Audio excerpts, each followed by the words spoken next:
As Donald Trump's campaign was building steam last spring, an FBI lawyer sent a text message to one of the Bureau's top agents who was working on the Russia investigation. The lawyer, Lisa Page, wrote, "God, Trump is loathsome human." And the agent, Peter Strzok, said Hillary should win 100 million to 0.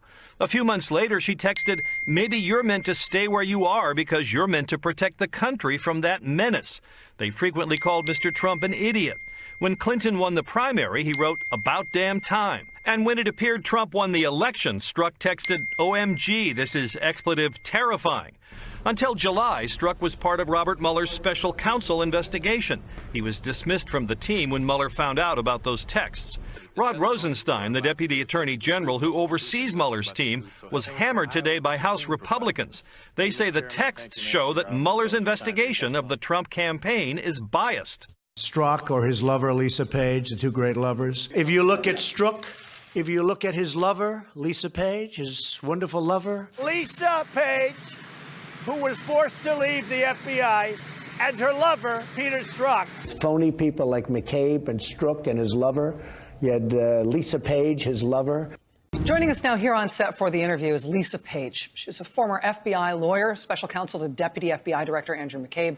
Lisa Page has been the target of unrelenting attacks from President Trump and his allies ever since the Justice Department published her personal text messages 2 years ago.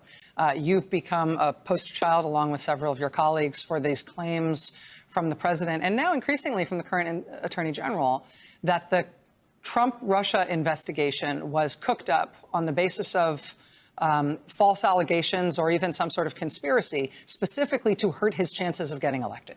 Given what you've been through over the past couple of years, why speak now on your own terms? Honestly, I just wasn't planning to, and I didn't want to. I've led an entirely anonymous life and hoped to return to one.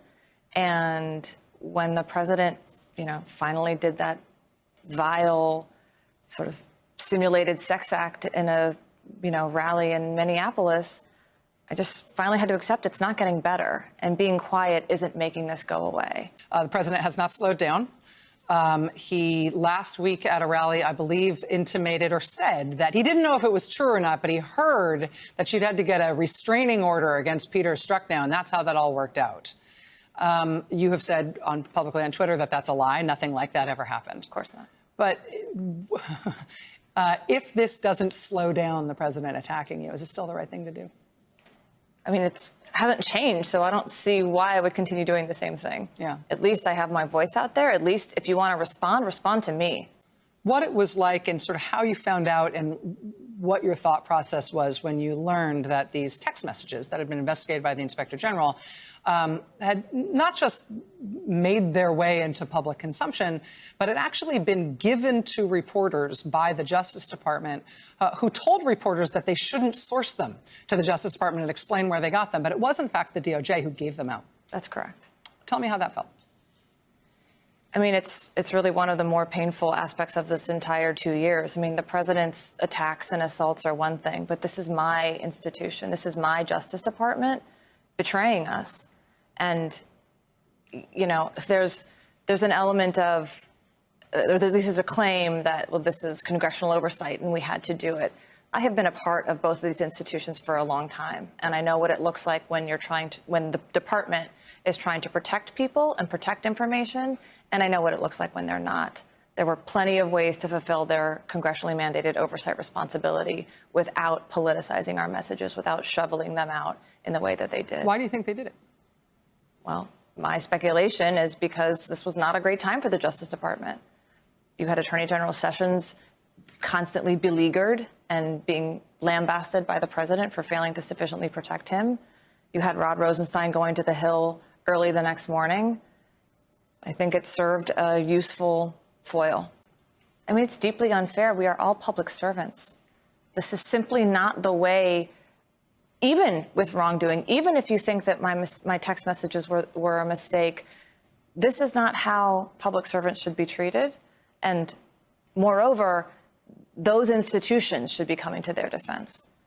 We can't control what the president says, but sure as the day is long, Attorney General Barr could say something about whether this was appropriate or not.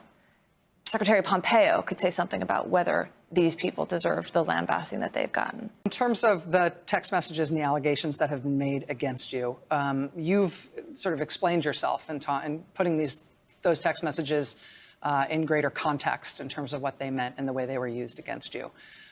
Can you explain to us tonight what was meant by, for example, the insurance policy text message? So this is you and Peter Strzok texting about the prospect that President Trump is going to be elected, the unlikely prospect. Right. I mean, it's an analogy. First of all, it's not my text, so I'm sort of interpreting what I believe he meant back 3 years ago.